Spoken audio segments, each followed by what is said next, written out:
Egypt's Valley of the Kings, the ancient burial place of the pharaoh Tutankhamun. The discovery of his tomb in 1922 made the archaeologist Howard Carter a global celebrity. But it was another member of Carter's team who played the crucial role in telling his story to the world. He doesn't appear in the excavation photographs because he was the man who took them. His camera made the world fall in love with the boy king Tutankhamun and helped fuel my own enduring fascination with this remote and mysterious culture. I wanted to find out more about this photographic pioneer who created such wonderful pictures in the most testing conditions imaginable. To help me, I enlisted a photographer who uses similar techniques. Okay, hold still. 5. Yes! Together, we'll investigate the work of an unsung hero of British photography and travel back to the site of his greatest assignment. We'll discover how he pushed the limits of 1920s technology in the grit and heat of the desert and created a remarkable treasure store of images. This is a beautifully laid out picture, well thought out. It's like an old master in a way. We'll recreate his darkroom in the depths of an ancient tomb. And to think we're right, literally exactly where Burton would have developed his own negatives. And reveal the enduring legacy of his work. They're one of the basic go-to sources for us. Anyone who's studying Tutankhamun uses those. And we'll learn why his techniques are still used today to unpack the secrets of Egypt's ancient past. This is the story of the most famous photographer you've probably never heard of. His name was Harry Burton, the man who shot Tutankhamun.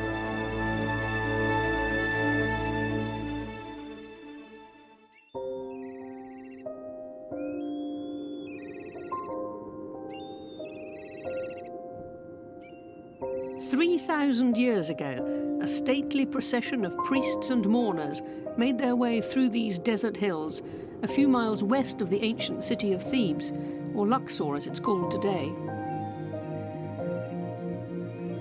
They came to bury a young man who died suddenly and mysteriously, 9 years into his reign as pharaoh. Tutankhamun's body, and the precious artifacts buried with it, lay undiscovered for centuries.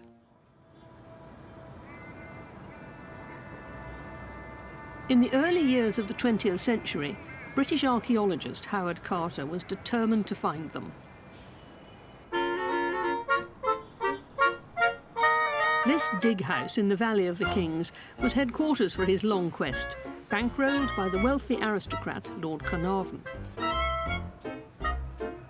They employed a small army of local workmen who shifted thousands of tons of sand and stones. But after 8 years of searching, they'd failed to find anything of significance, and Carter's time was running out. Lord Carnarvon was about to cut off Carter's funding, but everything changed when one of the workmen brushed away the sand to reveal a hidden staircase leading to an underground tomb. And the date, 4th of November, 1922. 2 weeks later, at the Winter Palace Hotel in Luxor, Carter and Carnarvon announced their news to the world. They'd solved one of archaeology's greatest mysteries. They'd uncovered the tomb of the pharaoh Tutankhamun. And that was just the start of the story. Discover the past with exclusive ancient history documentaries and ad-free podcasts presented by world-renowned historians from History Hit.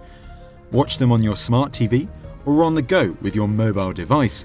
Download the app now to explore everything from the wonders of Pompeii to the rebellion of Boudica and the mysteries of prehistoric Scotland. Immerse yourself in the captivating stories of this remarkable era by signing up via the link in the description. Carter knew that he needed a crack team to help him excavate the site, and to tell the story of the treasures it contained. So he sent out a call for archaeology's brightest and best: diggers, conservation experts, professors of hieroglyphics, and a photographer called Harry Burton. For the next 10 years, Burton had a front seat as the greatest story in the history of archaeology unfolded in the Egyptian desert.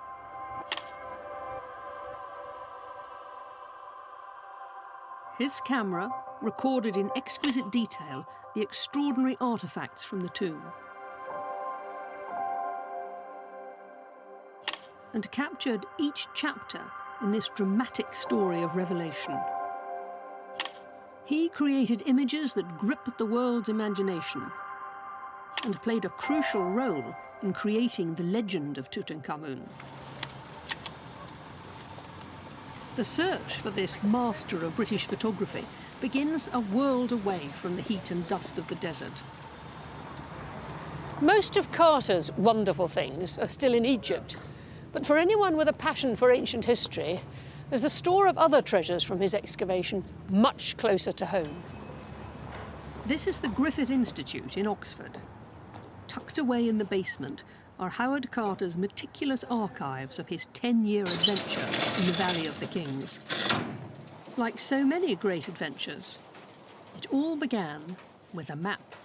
This is Carter's original map of the Valley of the Kings. So there's a sort of grid system that he drew. That's right. He divided the Valley of the Kings into a series of grid squares, and he worked through them systematically in the search for Tutankhamun's tomb until there was just one grid square remaining, close to the entrance of the tomb of King Ramses VI. This is where they found Tutankhamun's tomb. This is where he found the first steps leading to a tomb. At this point, they didn't know that it was King Tutankhamun's tomb. Well, he must have been terribly excited, was he? Yes, certainly. This is Carter's original diary for 1922. And if we turn to the page for Saturday, the 4th of November, we see he writes across the page, "First steps of tomb found." This was quite unusual for Carter. Normally he stuck very tightly and neatly to the lines, but here he... This was just exciting. Yes, absolutely. This is about as found. excited as Carter gets. One of those pivotal moments, isn't it? It's passed into popular folklore. Everyone knows Carter found wonderful things. Carter was no mere treasure hunter. He was a new breed of archaeologist who wanted to excavate and record his finds with scientific rigour. Within days of uncovering the stairway, he began taking photographs, but he wasn't happy with the results. Carter was a trained artist. He was a great painter, also a skilled photographer, but I think he realised that he would need a real professional in order to take photographs inside the tomb in what were going to be very, very difficult conditions. It was very dark, packed with objects, and so he needed a real professional to do the work. And I suppose he had to do other things too, didn't he? He had an awful lot on his plate, of course, during the excavation of the tomb. This was Carter's original team, including the man who stayed by his side through every twist and turn of the excavation. Which one's Burton? So this is Howard Carter in the centre, and just over his shoulder is the photographer Harry Burton. Ancient Egypt has intrigued me for years, but I'd never heard Burton's story. He shunned the limelight, although his pictures made Carter a star. I want to find out more about this elusive man. How did he create the wonderful photographs that Egyptologists still study today? And like Carter, I've recruited a photographer to work with me. Just fantastic. Harry Corey Wright still shoots today with a large format camera, like the one Burton used to make pictures like these. What a beautiful thing. But there's one crucial difference between Harry's camera and Burton's. Harry shoots on film, whereas Burton used an earlier technology called glass plate. Beautiful thing. His original negatives are another treasure in the archive of the Griffith Institute, and they are full of clues to his photographic methods. Look, Margaret, look at these. So these are the glass plates themselves that would have been in the camera at the time. Why did he use glass plates? Wasn't there film? Well, I think there was film around, but I don't think it was in any way as stable. Technology of film was just developing at the time, but I think that glass was that much more predictable, really. Glass plate negatives had been used since the early days of photography, A thin glass sheet was coated with silver nitrate emulsion, which reacted to light when the shutter was released. The negatives were then developed to make prints. Burton's expertise with this process is extraordinary.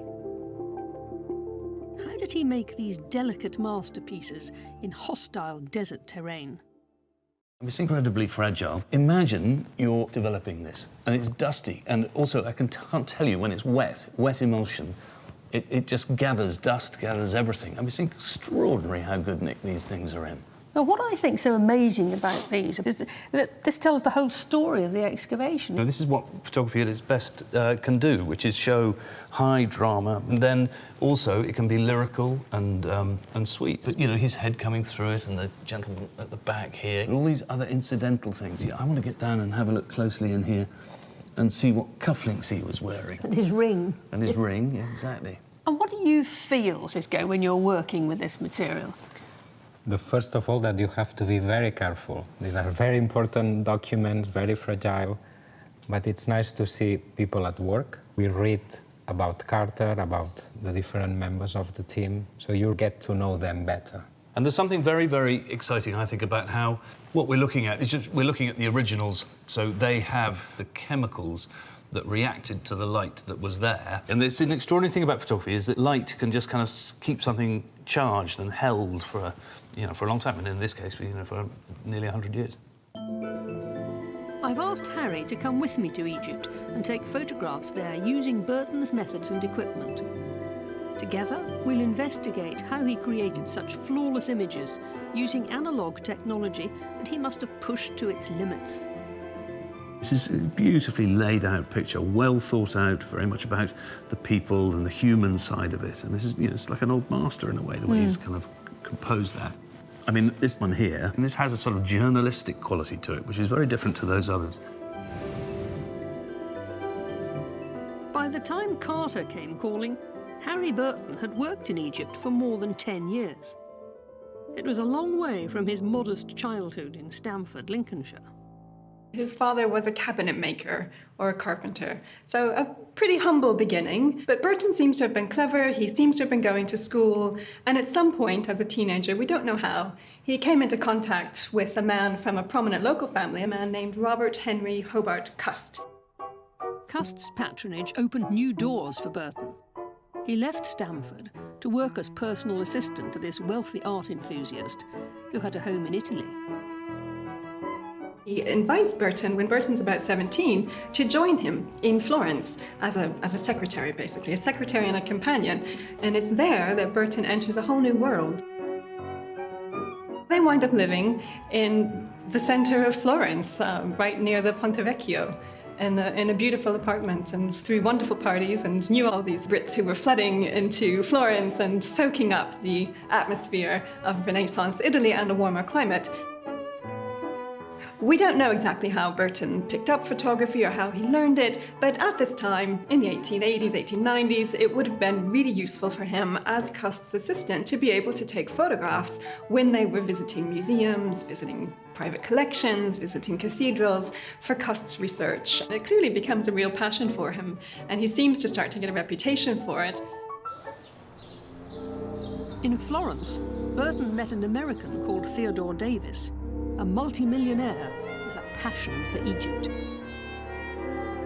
He'd made a mint and possibly some dodgy deals in New York City. He had a huge house that he'd built in Newport, Rhode Island, and he had retired and liked to spend his winters in Egypt and in Italy. Davis could afford to do what the Egyptian government at that time couldn't. The Egyptian government was flat broke after bankruptcy in the 1870s. And so to have Davis's money was perfect, and Davis was given the plum concession of excavating in the Valley of the Kings. Davis recruited Burton to his team. He worked as an archaeologist at first, but soon began to focus on photography instead. When Davis retired home to America in 1914, Burton stayed on to work for the New York Metropolitan Museum, who had their own team in the Valley of the Kings. By 1922, he was known as the best excavation photographer in Egypt. that he was about to begin the assignment that would earn him international recognition. Because Howard Carter had just made the discovery of the century. So this is the real entrance. And in fact, right here, Carter would have been coming down, and underneath you can't see because there are these metal stairs, but that's the real step that he saw. 4th of November, 1922, this one step changed the course of Egyptological history. For Carter and Carnarvon, this was a time of triumph and vindication. Day by day, step by step, they dug their way down to the pharaoh's tomb. So this, you have to imagine, when Carter came here, was actually filled with dust and limestone chipping and sand. Why was it full of all that stuff? Because when you rebury, you actually fill it all up so thieves don't get through. Except, of course, the thieves did, because there was a little passageway, tunnel, that the thieves had made through all of this limestone. And so, of course, when Carter was looking at this, there was foreboding in his heart, thinking, The thieves might have emptied it. What'll happen when we get down? Will there be anything? Will there not be anything? This was where Carter peered into the darkness and saw a chamber packed to overflowing with wonderful things. So this is the antechamber. Yep, here it is. With now a false floor. Presumably it was lower down, wasn't it? Yes. And this, the mummy, but I mean, regardless... Many things have changed here since the great pharaoh was laid to rest all those centuries ago. His remains have been taken from the sarcophagus and placed in a climate-controlled glass case. And all the extraordinary objects buried with him were removed long ago for safekeeping in museums. It's hard to imagine what this empty space looked like when Carter discovered it full of the pharaoh's treasures. But at least we have Burton's images to turn back time. So this is one of Burton's photographs at this end of the room, and there's the chariot wheels. Right, these ones over there. And these are very nice because you've got the little stools that Tutankhamun sat on. He actually sat on, or were they for him to sit on in the afterlife? No, I think they were actually things that he used. And what's nice is that even in the Burton picture, sometimes you get the sense of scale and you get small things and big things when he was a child, when he was grown up. And that's the back wall. Yes, which had more chariotry and a little bit of, smaller boxes. You can see nearly all of two couches, can't you, along the here? hippo couch is there, and then you've got the big curtail and this one here. What are these things? These are the food boxes. Ah, the picnic. His picnic, so he could not be hungry in the afterlife, and then some of the boats and coffers up there. And you can see the walls are still the same, can't you? Absolutely, just sort of this big blank room. But what gave it its sort of excitement was all of the stuff in it. It really was chock-a-block. Right, and this is the other end of the room with those two guardian statues. Yeah. So over there, there's one here, this one here, and then that one flush to that wall. But not symmetrical with this one. No, there's a little bit off-centre because the opening wasn't actually completely centred. But they are guarding the opening. Yeah. And it wasn't as wide as this either, was it? No, of course, this has been broken open because ultimately they had to extend it so they could take the shrines apart and bring them out. I said it's only because of this photograph that we could actually see the wall back in position. Yes, sadly, with archaeology, you have to destroy if you're going to discover anything, but you need a meticulous record like Burton's photographs if you're going to be successful. This was an unparalleled discovery, an almost completely intact royal burial. It took months to record the tightly packed treasures in the antechamber. First, Burton took establishing shots to record the position of objects like the extraordinary animal-shaped couches. Then he took close-ups of each carefully numbered artefact. This is one of the great treasures of the tomb, a throne made of timber overlaid with gold. On the backrest, an image of the pharaoh and his queen, bathed in the sun's rays. When Burton was working, colour photography was still in its infancy. His meticulous black and white images were supplemented by Carter's detailed notes and drawings. They record the colours Burton's camera couldn't capture.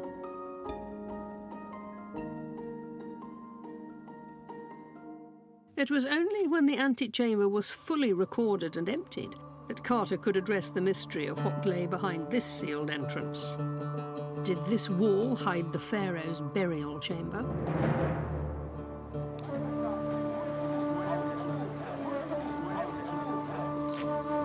Photographer Harry Wright has arrived in Egypt and he's ready to start work.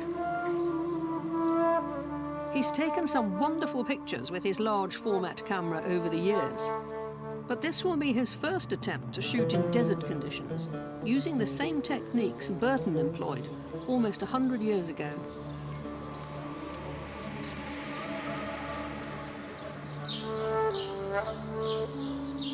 Medinet Habu is the mortuary temple of the pharaoh Ramesses III, who ruled in Egypt around 150 years after Tutankhamun's death. It's a location Burton also photographed before he worked with Carter.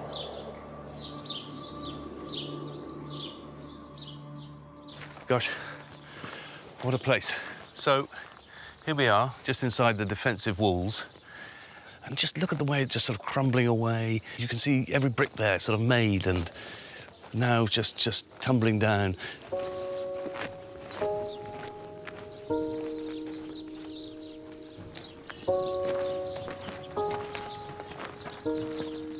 When Burton began work with Carter, he'd already taken thousands of pictures in conditions like these.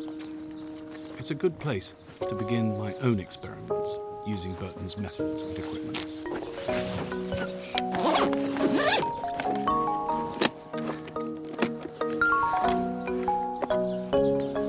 My Gandolfi camera is almost identical to Burton's 1920s original, apart from the addition of a modern lens and shutter. I've adapted it to use glass plate negatives, like Burton did. So here is the heart of the thing, which is the glass negative that's in here. This is just an extraordinarily intolerant environment to kind of have something as delicate as this. How Burton did it, I can't understand it, because he had boxes of these things. Burton worked in an age before light meters were commercially available. He knew from experience how to juggle the variables of aperture and shutter speed to get a good exposure in this intense light.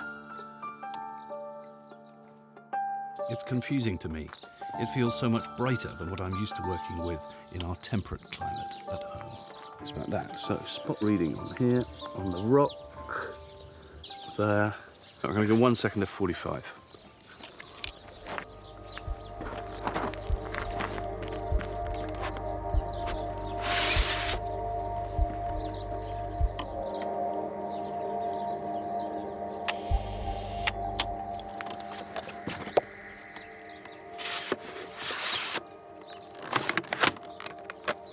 I always find it amazing in this moment, after that rather beautiful pause of 1 second, which sort of drank in all of that scene that we got out there. Now, all of that information is sitting in the sliver of emulsion that sits on the top of the glass slide. So we can tuck it away. And then, can't wait. But it's held in sort of this sort of tension until it's developed. Let's see what happens. Glass plate photography is no job for the impatient. Every shot must be carefully considered and executed. Harry Burton went through the same rigmarole thousands of times because Carter wanted a complete photographic record of his excavation. Once the antechamber was emptied, he moved on to other areas of the tomb. This fearsome statue of Anubis, the Egyptian god of mummification, stood sentinel over the pharaoh's treasury. Inside, Carter discovered a gilded shrine containing Tutankhamun's embalmed organs, protected by 4 goddesses. It was, said Carter, the most beautiful monument I've ever seen. It made one gasp with wonder and astonishment.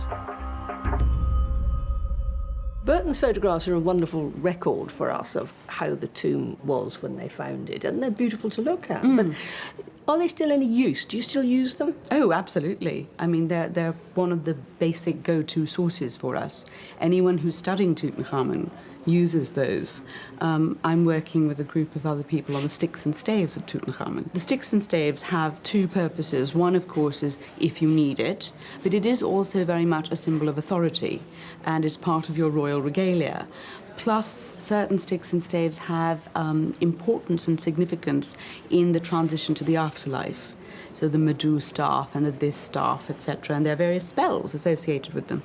And it was extraordinary because with the Burton photographs, some of his close-ups are so meticulous, you can see even the materials that things were made out of. Could you take photographs like that today? It's really difficult because we've been trying, and even with our really high-tech digital cameras, we do get the colour, but the resolution is never quite as crisp, one feels, as Harry Burton's glass plate negatives. So, have you got any favourites? I like this one with Carter. Working. Yeah. And the lamp and the props and everything they had to put in, because of course they couldn't just work in the space, could they? They had to make sure everything stayed in position and then move it one at a time. Yeah, and I mean, in a way, this is a great testament to Carter's work as an archaeologist and the hours he must have spent sort of sitting there in the hot sort of swelteringness of the tomb, meticulously recording every tiny piece of information. And really, between Burton's photographs and Carter's notes, it really does tell you how archaeology should be done. In the 10 years it took to excavate the tomb, Burton created an archive of more than 1,400 images.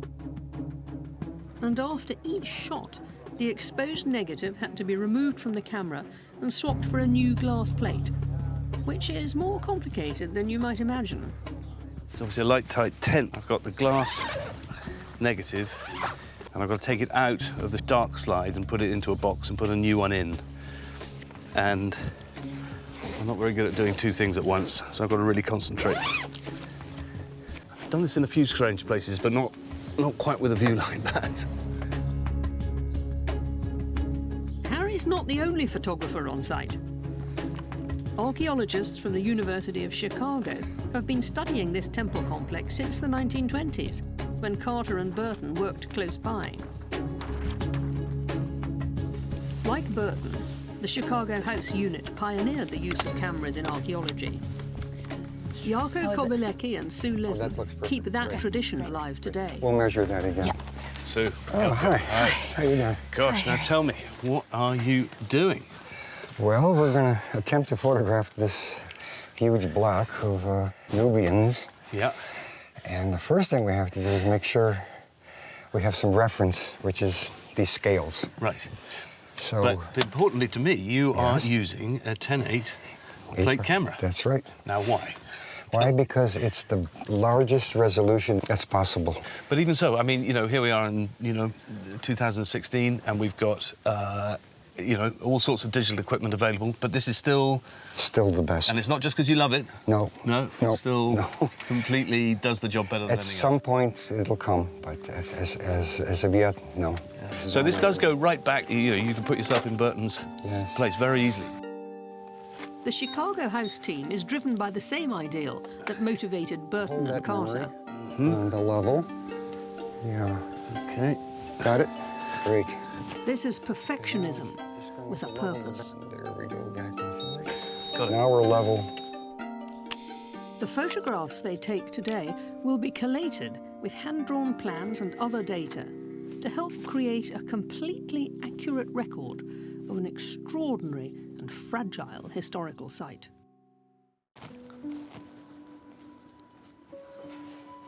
The vast majority of Burton's images record artefacts from the tomb, but he also photographed the archaeologists at work.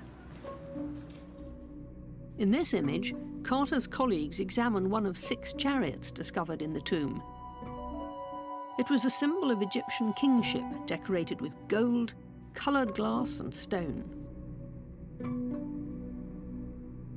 Harry hopes to create a similar picture today.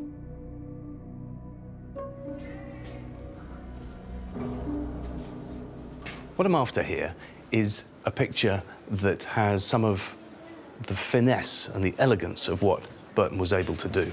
I'm looking at a photograph that perhaps gives a little bit of that structure of where he's orchestrated the picture a little bit I want to try and find a picture that's got just some quiet process of everybody at work.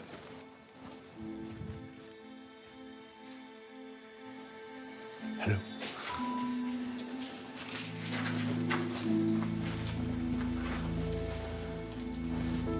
Aha. That's what we're after.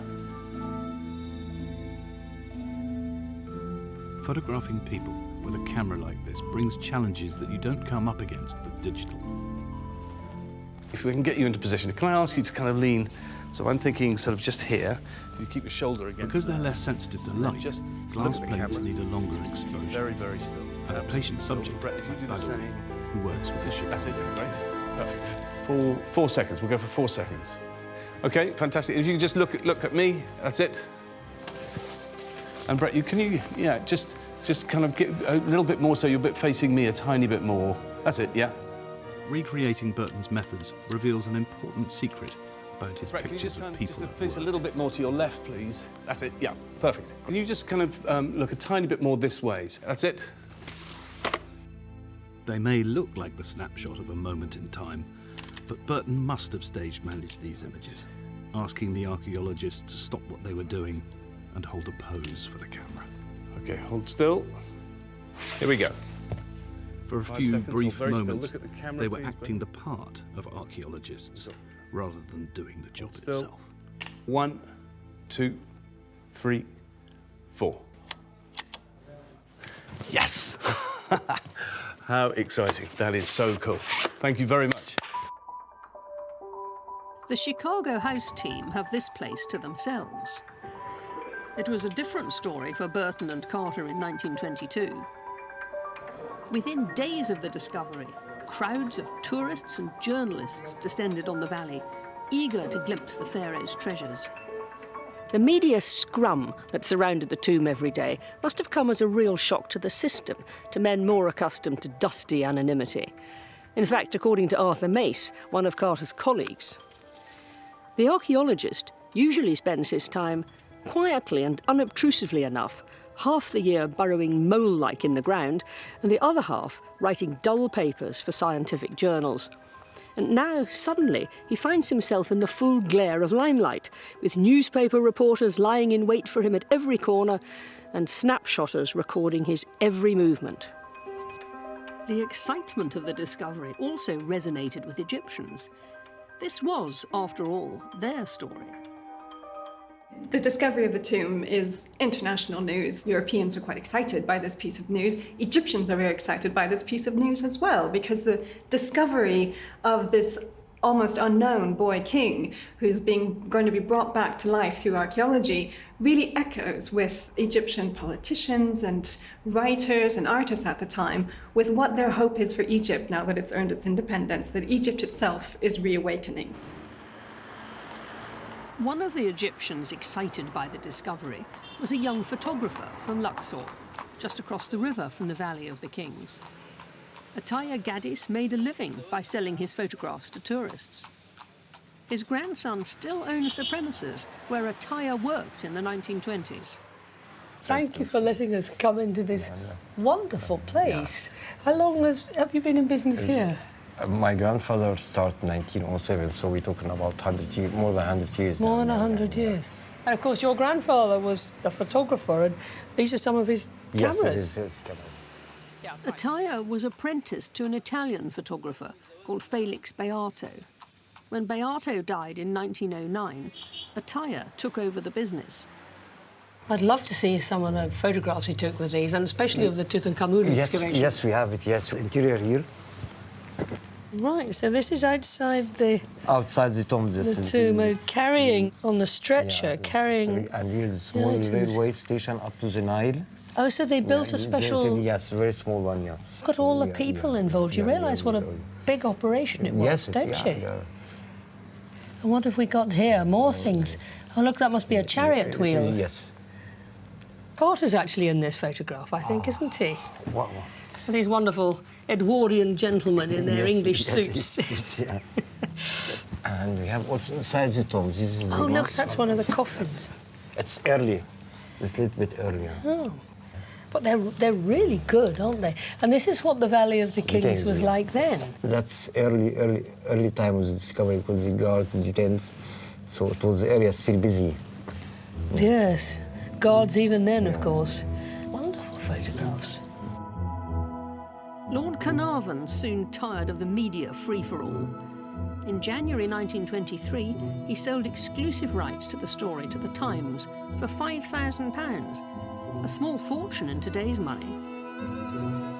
The deal alienated rival newspapers and many Egyptians who felt, understandably, that their history had been hijacked by foreigners. But it was big news for Burton. This was a watershed moment in his career. He was no longer simply an archaeological photographer. His images made front-page news. The spotlight fell on Carter, but Burton's pictures reveal other characters who were crucial to the work. When we look at them now, we can see that those photographs fill a gap, an absence that in the written record, both in the newspaper coverage of the time, the accounts that Carter wrote, and also in the archives, those sort of records and diaries, because what we see in the photographs are the Egyptians who worked at the site, who are never named in the press, and I think the photographs are all the more important for that. Burton's images fueled a fascination for all things Egyptian. We don't know if Tutankhamun's golden funeral mask is an accurate likeness, but the iconography of treasures like this inspired designers and artists. Meanwhile, audiences flocked to theatres to hear Carter tell the story of their discovery. And whenever Carter travelled, Burton's pictures came too. Here we have his original glass lantern slides in this wooden chest. Of course, he took all that with him. Yes, this is his travelling set. And if we open the drawers, you can see there are hundreds of glass lantern slides inside here. Well, they don't make them like that anymore, do they? No, here we have some of Harry Burton's photographs of the road leading to the Valley of the Kings. And are these all from Burton's original plates? They are, yes. So these are all based upon Harry Burton's original glass plate negatives.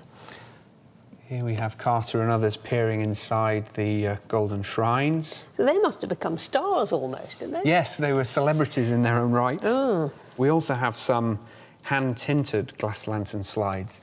Again, you get the sense that Carter's really trying to convey the sense of the original colours of the objects to his audiences. So these were painted onto Burton's original black and white. Colour is amazing. So this is one of the arms of the throne that we were looking at earlier. And where we saw that Carter had actually made a note of what the different materials were and the different colours, so I suppose they'd have used that as a guide. Yes, and this is obviously a much more effective way of conveying those colours to the audience. That's terribly detailed work to paint on something that size. It's incredible. And of course, you have to imagine these being projected in a darkened auditorium and really recreating that sense of discovery that the original excavators must have felt. State of the art. For the time, for sure. And described by the man who'd actually made them. So yes, the world-famous Carter had been on the front page of the Times with his discovery, and there he is, and you see all this in colour. Wow.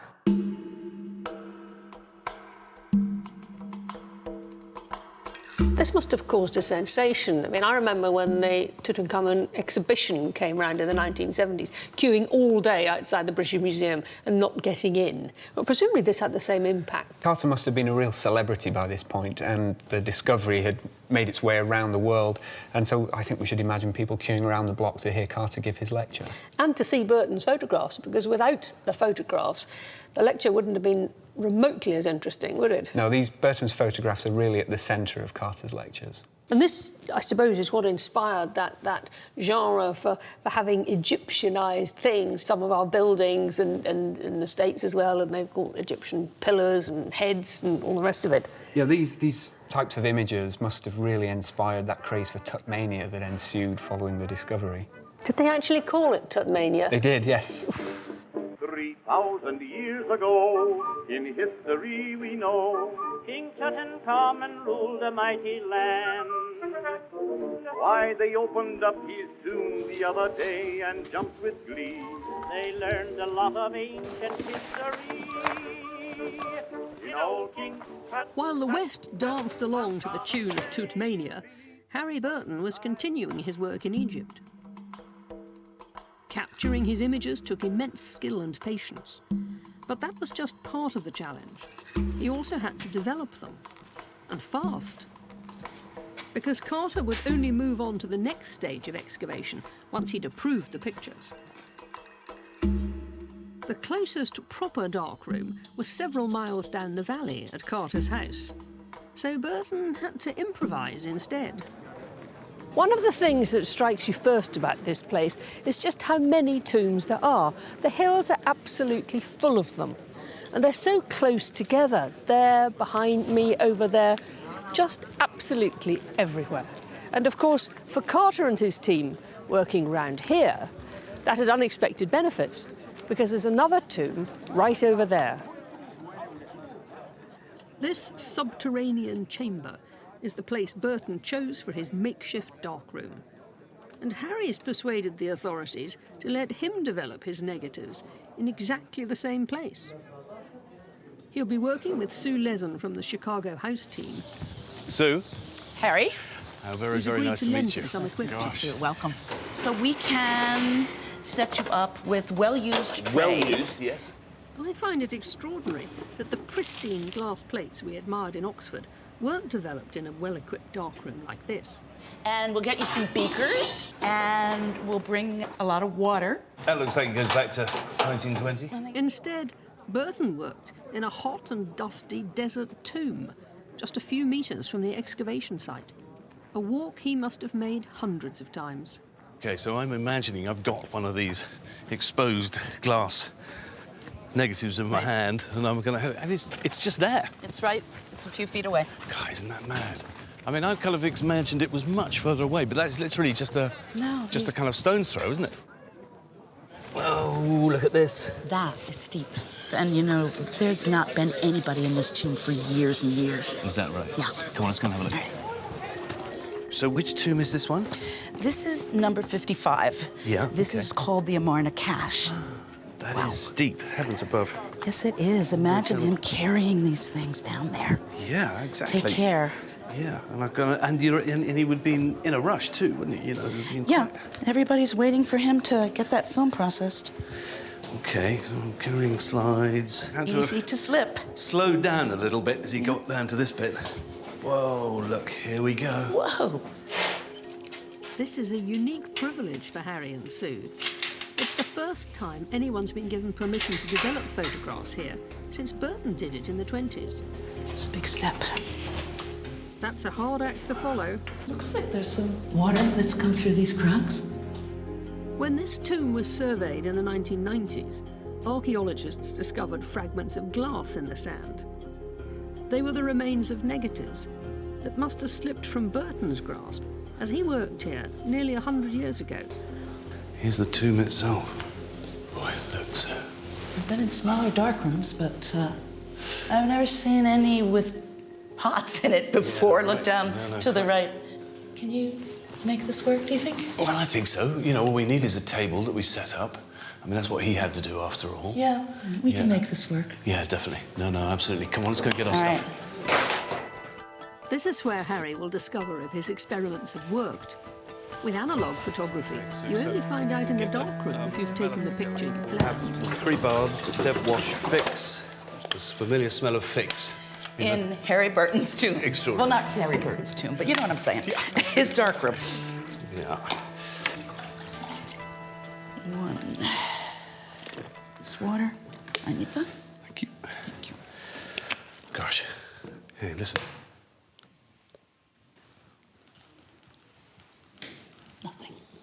That is really quiet, isn't it? Extraordinary. And to think, you know, we're right, literally, exactly where Burton would have developed his own negatives. It's an extraordinary idea, isn't it? All the nonsense going upstairs, you know, all that kind of thing. Carter going, come on, hurry up, you know, we need to get on, we need to start going to the next stage. And pacing, and all the government officials here waiting. Yeah, of course. I bet he was down here by himself. I bet he didn't want to know I think you're anything else up there. That's very true. Right, we better get on with it. Yep, let's go. I'm going to Just shut. turn the lights off. There it is. Okay, are we ready for this? Yep, ready as we're going to be. Oh, please, please, now, let's go in. This is it. This is what he did. I know. Yes, something. Yes, definitely. Oh, yes. Have you got that little wandy torch thing? Yeah, it's just... There it is. There. Oh, my God. I might just turn this round for the camera. Like that. Perfect. So that's the right way. So this is all the foreground here, and that's the sky up here. Okay. So should we put that in the wash? Yeah, let's... Right, a little bit of wash.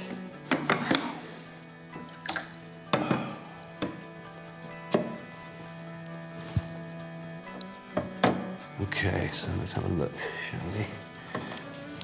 Hey. Go on, give it a yank. There you go. Yeah. Wow. Ooh, look, here we go. But this look is at all that detail. fine. Look at that detail. So let's think about Burton. Burton would have been looking at his negatives right here under a light pretty much the same as this. Before he said, OK, let's move to the And next he would one. have needed, I mean, you could have taken it outside, but you know, let's not forget this is a wet negative that is absolutely at its most susceptible to dust. You know, he wouldn't have been charging out there going, "Look, I've got it. It's fine. Carry on." He would have kept them waiting for a lot longer. Yeah, you'd let a little moment where you've gone, "Oh, that's a very beautiful thing." Yes. Yes. Congratulations. Yeah, we've done it, haven't we? Yes. That's okay. That's Yes. okay. It Yes. really is. Great, come on. Wow, okay. All the darkrooms, you know, any photographer in the past, you'd love to go and look in their darkroom. You know, whether it was Ansel Adams's darkroom would be a thing. Cartier-Bresson's darkroom in Paris, what a thing. But I don't think anything beats Harry Burton's darkroom in a tomb. Right, let's put that in the box.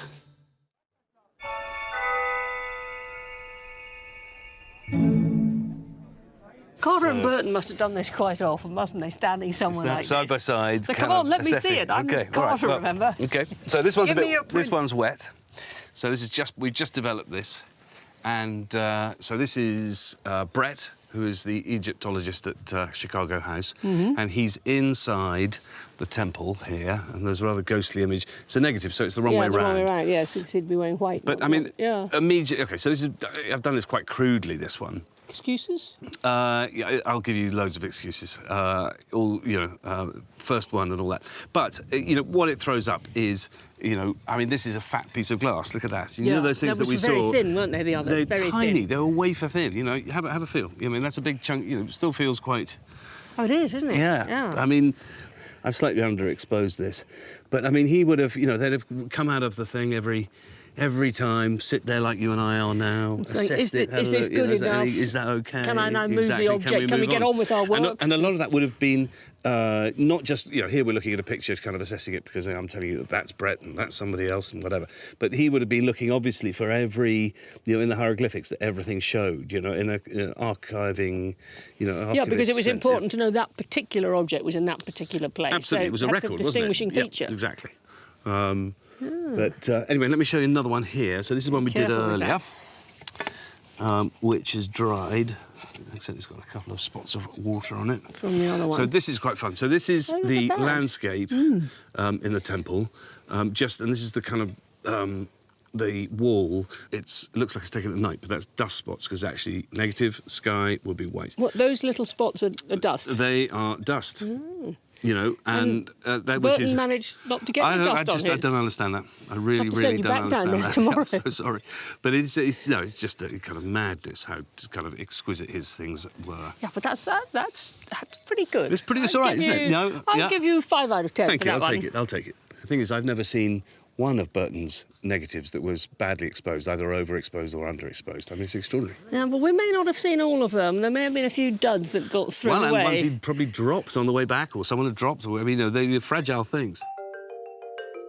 The technical perfection of Burton's images inspires Egyptologists today, including the team based here, who use high-tech imaging to record ancient sites. What an incredible image. Where's this from? This is from the tomb of Seti I in the Valley of the Kings. It is the west wall of the Hall of Beauties. Burton took photographs in City of the First Tomb as well, didn't he? Yes, he has taken amazing photographs. Actually, I was scanning his entire, the book that had his photographs for the tomb. It helped us in planning which part we're gonna do first and which part includes what, so we decide which kind of technology we use for what. I can show you how detailed it is. Some ignorant people have written their names. I think that's shocking. Yes, that's the graffiti that was found there. And as you can see, it says here 1876. But would you see that with a naked eye? No, you can't see it. It's impossible. Tell me how you've achieved this clarity. Well, this image has been achieved by Lucida, a 3D scanner that we developed in Factum Arte. It's basically based out of 2 cameras and a laser diode. As the laser reflects and moves over the surface, the 2 cameras capture its motion. It's just so real. It is, and let me show you something even you might like more. Here you can see a 3D of the tomb, the Hall of Beauties. How do you do that? It is a collage of so many photographs with a lot of overlap. It's called photogrammetry. The Factum Arte team plan to use these 3D images to create a life-size replica of the site.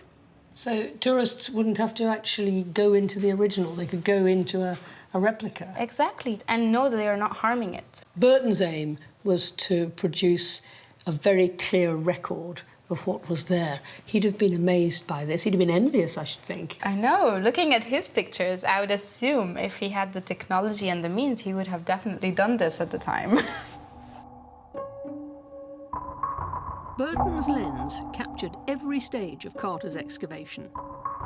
None was more dramatic than the gradual revelation of the pharaoh's burial chamber itself. When he was laid to rest 3,000 years ago, Tutankhamun's remains were enclosed by ornate wooden shrines, packed one inside the other, like Russian dolls. Burton's striking close-up of the sealed door was proof that the shrines had not been touched by ancient tomb raiders. Uncovering what lay within took months of painstaking labour in cramped conditions. According to Carter, they had to squeeze in and out like weasels and work in all kinds of embarrassing positions. Until, finally, the coffin could be hoisted carefully from inside the stone sarcophagus, and Carter came face to face with the pharaoh. I've got an idea, Margaret. And what I'd like to do, there's a really beautiful picture that Burton took of Carter, where he is looking across the coffin and it's lit by this single light. And it's a beautiful picture. It's got this fantastic sort of moment of where the two are looking at each other almost. It's a really, really cool picture. Just here. And I would love to move you just into the same sort of place and try and take a picture that was similar. It's going to be a long exposure, and we'll move a light into the same sort of place. You up for that? I'll have a go. Great. Let's give it a try.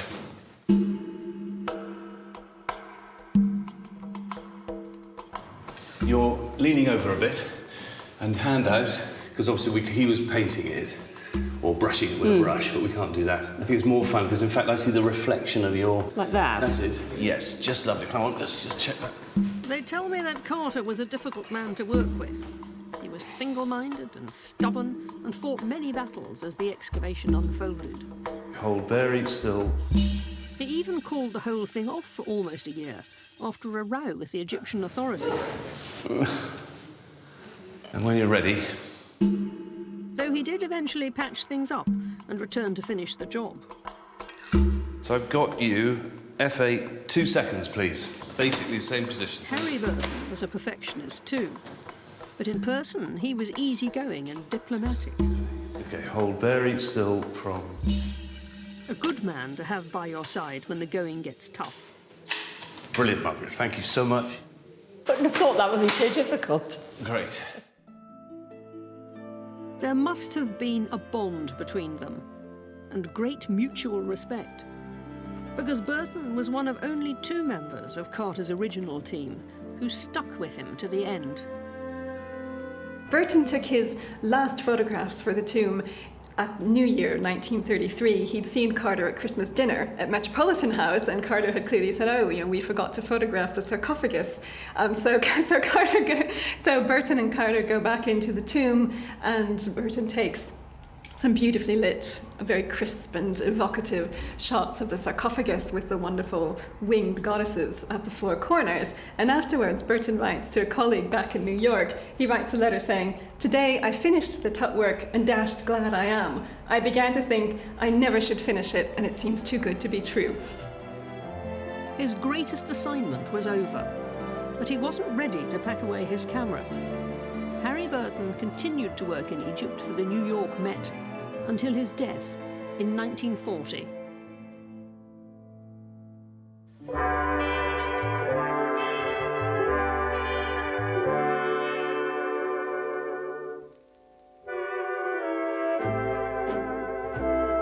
Before I stopped to look closer, I suppose I'd always taken Harry Burton for granted. Like most people intrigued by the story of Tutankhamun, I'd seen many of his photographs over the years without ever thinking about the man behind the camera. I won't make that mistake again. Harry, I recognise these two plates. I've seen them before, but what else have you got? Show me the prints you've made. OK, so this one is the landscape one that I took. That's the one that I saw of the temple with the dust specks. Lots of dust specks. But I think there's something quite fun about all these dust specks make it feel like an old picture, even though it was taken the day before yesterday. Yeah, it could almost have been one of Burton's rejects. Well, thank you, Margaret. And then we have this one, which is quite fun. So this is Brett up the ladder. And if you remember, I was quite worried that it was rather underexposed. But in fact, it works really well. You can see the hieroglyphics up here. And then here, this rather ghostly figure as well of Brett. Yeah, I mean, that could be Carter, couldn't it? Yes, if you put a little moustache in. Yeah, exactly. It looks to me like a photograph from that era, from the 1920s. That's understandable in that it was taken with a big camera with the same kind of negative, processed in pretty much the same sort of way. But when you think of the Burton-Carter relationship, I mean, Burton could be described as a hired hand brought in by Carter to photograph this, that, the other, as he was directed, wasn't he, in a way? Yeah, but I think that his skill was that he was able to transcend that. And after all, Burton had had a training in Florence, photographing the old masters, so he clearly had an eye for the aesthetic. And also all the training he did here with the Americans. And I suppose he'd been an archaeologist too, hadn't he? Yes, so of course. He had that. Yeah, exactly. And and then all of these things culminating in this moment when Carter says, "And I need you to come and help me reveal this event to the world and make it into something very, very special." I think any good photographer, that's what they do. Well, certainly what he did. He did it in spades. How have you found it working here, following the master's footsteps, if I can put it like that? Yeah, I think that sort of one of the main things to me is being absolutely in the place. My camera is now set up in probably exactly the same place as Burton's was when he took that picture or this picture, whether it's in the landscape or whether it's in the tomb itself. I've got something to show you. Oh, the one of me! The one of you, Margaret. Now, to me, this is the culmination of all the things that we've been doing. This whole project has been summed up by this picture, where it's Carter and Burton and you and me. If I'd been taking this with my baby camera, I would have been on top of the railings, but you've actually incorporated them in the photograph. When you look at Burton's picture, it has all of the paraphernalia around. You can see the props, you can see all the straps and the ropes and the things. And the lights. Exactly. And I was trying to get exactly the same position as Burton was in. But in the modern situation that the tomb is in now, the railings are a factor. Yes, this is a record of what's there now, just as Burton's were a record of what was there then. But it's also, like his, a very beautiful picture. Thank you, Margaret. That's very good, that one. Good. I'm not just saying that because it's got me in it.